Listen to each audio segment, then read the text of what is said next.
दोस्तों, Reliance power limited की बात करें तो स्टॉक के अंदर आज तूफानी तेजी देखने को मिल रही है। आपको ये पता ही होगा कि रिलायंस पावर के स्टॉक में लगातार गिरावट हुई। स्टॉक जो 76 तक पहुंचा था वो गिरते हुए आप देखें तो बहुत नीचे आ गया।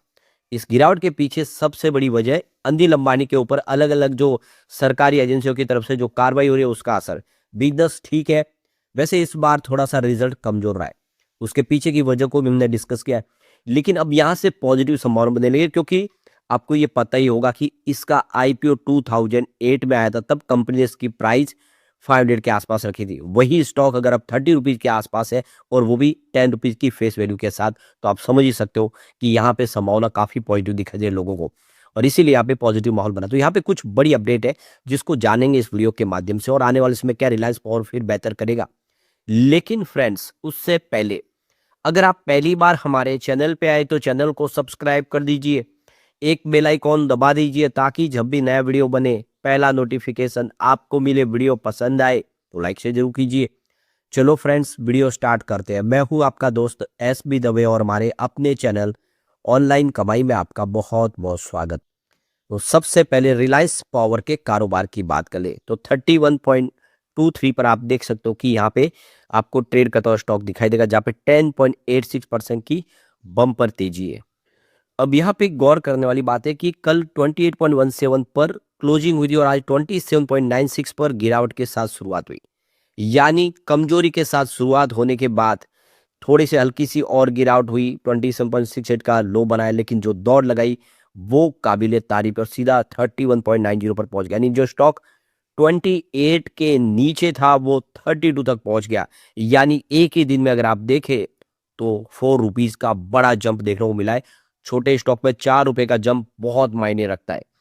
तो अब यहाँ पे देखिए, इसने 52 वीक का जो लो रेंज बनाया पिछले दिनों वो है 25.92 का। तो 25 रुपीज के आसपास से स्टॉक जाके बाउंस बैक दे चुका है। निचला लेवल इसने बताया, वहां से खरीदारी देखने को मिल रही है। वैसे इसका 52 वीक का जो हाई है वो 76.49 का, ये इसका एक फ्रेश हाई बना था पिछली बार तेजी में। उसके बाद बहुत सारी बैड न्यूज आई जिसकी वजह से स्टॉक गिरता गया और काफी नीचे आ गया। तो आज की ये जबरदस्त तेजी के पीछे वजह है कुछ फंड हाउस ने यहाँ पे भारी खरीदारी की है, यानी बल्क डील हुई। आप देख ही सकते हो पूरे बाजार में वॉल्यूम के मामले में नंबर 2 पे पहुंच गया है रिलायंस पावर। इसका मतलब यहाँ पे कुछ बड़ी बड़ी डील हुई है, किसी बड़े फंड हाउस ने जम के खरीदारी की, इस मौके का फायदा उठाया, जिसकी वजह से ये वॉल्यूम बढ़ा है। तो ये देख सकते हो कि आज 4 फरवरी को सुबह सुबह ही यहाँ पे 1,48,71,254 शेयरों की भारी खरीदारी ने, किसी ने सुबह सुबह ही करोड़ों शेयर की खरीदारी कर ली, जिससे एक जबरदस्त तेजी का वातावरण बन गया। तो ये देख सकते हो कि ये जो खरीदारी हुई है करीब 42.59 करोड़ की खरीदारी हुई है, यानी बहुत बड़ी खरीदारी हुई है सुबह सुबह ही। किसी फंड हाउस ने यहाँ पे निवेश किया है। तो इसी वजह से जो स्टॉक 27 के आसपास खुला था वो स्टॉक काफी तेजी से बढ़ते हुए आगे बढ़ गया, क्योंकि आप समझ सकते हो कि जम के खरीदारी हुई थी। फिलहाल स्टॉक की परफॉर्मेंस देखें तो ये 5 डे के मूविंग एवरेज से ऊपर ट्रेड कर रहा है, लेकिन 20 डे, 50 डे, 100 डे और 200 डे मूविंग एवरेज से अभी भी नीचे ट्रेड कर रहा है। लेकिन जो शॉर्ट टर्म माहौल बन गया वो आप देखिए पॉजिटिव बन चुका है।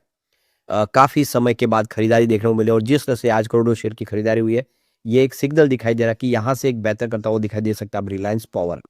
वैसे माहौल कल से ही पॉजिटिव बनना शुरू हो गया था। आप देखिए 3 फरवरी को भी यहाँ पे 1.64 करोड़ शेयरों की जबरदस्त खरीदारी हुई थी। वैसे 5 डेज के डिलीवरी वॉल्यूम को देखें तो उससे 14.9% की आपको डिक्लाइन देखने को मिलेगी। लेकिन अब आप देखिए जिस तरह से वॉल्यूम बढ़ने लगा है वो एक इशारा है कि यहाँ से एक पॉजिटिव माहौल बनेगा अब स्टॉक के अंदर।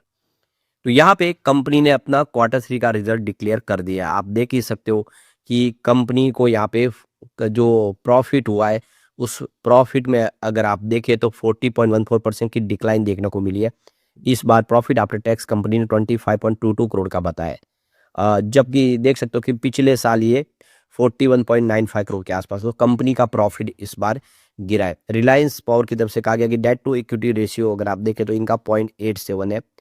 तो यह जो इंडस्ट्रीज का जो डेट टू इक्विटी रेशियो उसके मुकाबले काफी लो है। तो ये रिस्क कम बता रहा है कि डेट टू इक्विटी रेशियो तो काफी नीचे है, यानी कंपनी की जो फाइनेंशियल सेहत में काफी सुधार हुआ है। रिवेन्यू की बात करें इस बार तो 1872.84 करोड़ के आसपास रहा है, जिसमें आप देखें तो 1.08% की ग्रोथ देखने को मिल रही है। पिछले साल सेम क्वार्टर में 1852 करोड़ के आसपास था, यानी रिवेन्यू हल्का सा बढ़ा है, प्रॉफिट गिरा लेकिन रिवेन्यू में गिरावट नहीं आई है। टोटल इनकम देखें उसमें इस बार 1949 करोड़ के आसपास रही है, जिसमें डिक्लाइन देखने को मिली है। आप देख सकते हो कि यहाँ पे पिछले सेम ईयर की बात करें, पिछले साल तो 2159.44 करोड़ के आसपास थी। तो यहाँ पे कंपनी की जो फाइनेंस कॉस्ट है उसमें कमी आई है, और जिससे जो टोटल एक्सपेंसेस है कंपनी का उसमें भी कमी देखने को मिल रही है। रिलायंस पावर की बात करें तो यहाँ पे पिछले 5 सालों में इसने 757% का बम्पर रिटर्न दिया लोगों को, यानी एक बड़ा मल्टीबैगर साबित हो उनके लिए जिन्होंने लगभग 5 साल पहले निवेश किया हो, क्योंकि ये कोविड काल में स्टॉक आप देखें तो सिर्फ 2 रुपये के आसपास था। वैसे 3 ईयर का रिटर्न भी अच्छा है, करीब 126% का पॉजिटिव रिटर्न है। लास्ट 1 ईयर की बात करें तो यहाँ पे 26.82% की गिरावट हो गई है, यानी पिछले 1 साल से कमज़ोर हो गया है। तो अब यहाँ से फिर एक उम्मीद जगने लगे कि ये फिर बेहतर करेगा। यहाँ पे कंपनी ने कुछ नई अपॉइंटमेंट कर दी है Q3 के दरमियान। आप देखिए रिजल्ट में इन्होंने जो ऐलान किया है वहाँ पे सीनियर मैनेजमेंट के लेवल पे नई अपॉइंटमेंट हुई है। श्री देख सको कि सुधाकर टंडन जो अपॉइंट हुए बिजनेस हेड के तौर पे आप देख सकते हो, और ये 30 जनवरी 2026 से इनका कार्यकाल शुरू हो चुका है।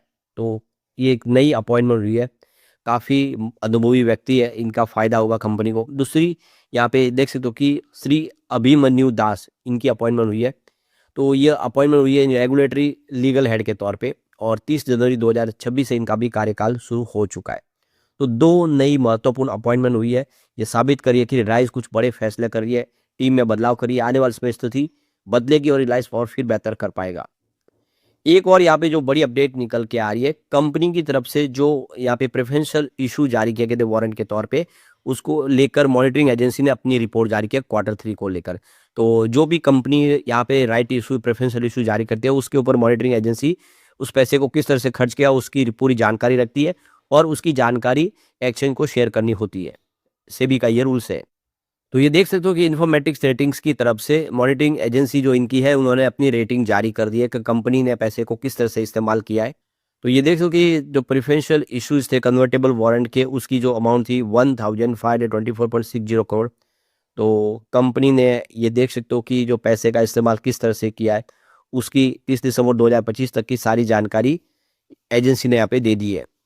तो ये जो इशू जारी किए आप देखें, इसकी डेट आप देखें तो 25 अक्टूबर 2024 और 8 नवंबर 2024 को इशू पीरियड था, यानी 25 अक्टूबर 2024 से लेके 8 नवंबर 2024। और ये देख लो कि एक प्रेफरेंशियल इशूज था, और आप देख सकते इसमें कन्वर्टेबल वारंट्स जारी किए गए थे, जिसकी पूरी इशू की साइज थी 1524.60 करोड़। तो कंपनी ने यहाँ पे 46 करोड़ 20 लाख वारंट्स जारी किए गए थे, जिसकी इशू प्राइस थी 33 रुपीज़, और आप देखें इस पे 23 रुपीज़ का प्रीमियम के साथ में ये वारंट्स जारी किए गए थे, जिसकी फेस वैल्यू 10 रुपीज़ थी।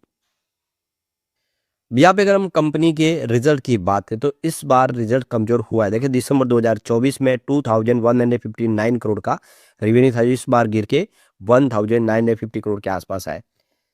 वैसे सितंबर में 2067 करोड़ के आसपास, तो रेवेन्यू कम हुआ है क्वार्टर ऑन क्वार्टर बेसिस पे भी, और रेवेन्यू ईयर ऑन बेसिस पे भी कम हुआ है। बात प्रॉफिट की करें तो ये देख सकते कि दिसंबर 2024 में 41.95 करोड़ का प्रॉफिट है, इस बार गिर के 25.11 करोड़ के आसपास। जैसे सितंबर में तो देखे तो 87.32 करोड़ का भारी प्रॉफिट था, तो प्रॉफिट भी कम आया, लेकिन बिजनेस में सुधार हुआ है, कंपनी की सेहत सुधरी है। अगर सारे पुराने प्रॉब्लम का कोई निपटारा हो जाए तो फिर यहाँ पे एक तेजी बन सकती है, लेकिन अभी भी सबसे बड़ा प्रॉब्लम है अंबानी के ग्रुप जो है, अनिल अंबानी का, उसमें पुराने जो मामले जिसमें बहुत सारी जांच चल रही है, बहुत सारी संपत्ति लगातार अटैच हो रही है, इसलिए रिलायंस पावर में जल्दी ही कोई बड़ी तेजी की संभावना दिखाई नहीं दे रही है। लेकिन इस बार जो माहौल बना है यहाँ से कुछ बेहतर कर सकता है, लेकिन जो इन्वेस्टर लॉन्ग टर्म है उनके लिए चिंता की बात नहीं, कंपनी के फंडामेंटल काफ़ी अच्छे हैं। लेकिन फ्रेंड्स, कोई भी इन्वेस्टमेंट करने से पहले अपने फाइनेंशियल एडवाइजर से एडवाइस ले ले, या अपना खुद का रिसर्च करें, क्योंकि मैंने वीडियो आपके एजुकेशनल पर्पज के लिए ही बनाया। वीडियो पसंद आए तो लाइक से जरूर कीजिए और चैनल को सब्सक्राइब कर दीजिए। Thank you friends.